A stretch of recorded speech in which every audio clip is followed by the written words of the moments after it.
now you set a tone that you will do anything they ask for. And so don't say yes to rent just because you want that deal. Say yes to the rent because it makes sense. We had a 5-bed, amazing property in Streatham, and the landlord came back to us as being advertised at something like, let's make up numbers, like 4,000.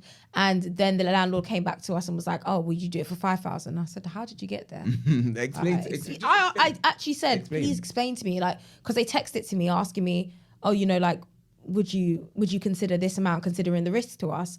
So I said, oh, this is worth a call because I'd love to understand a little bit more. And when I called them, I said, you've asked for this rent. I'd be really intrigued to understand how you got to that number. Yeah. And when it came down to it, they couldn't explain it. So like, don't just say yes to rent because you've led by emotion.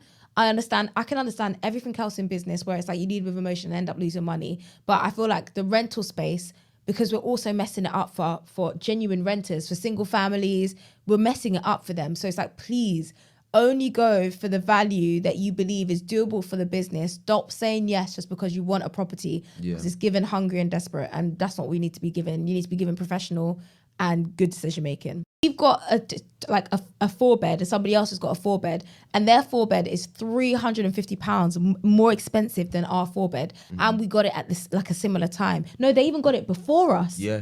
So way before us, actually, probably like 6 months before or something before us.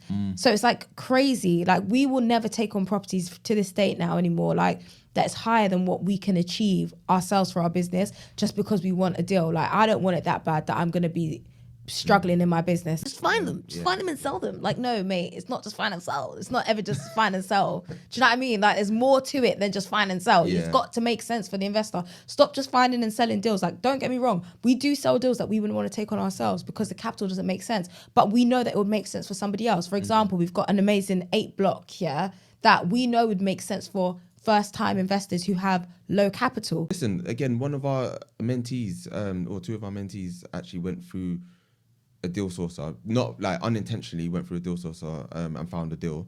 And when they came back to us and asked us about, about this situation, we just advised them, like, listen, ask the sourcer this certain questions just to find out their position on the deal, their interest in the property, and their legitimacy.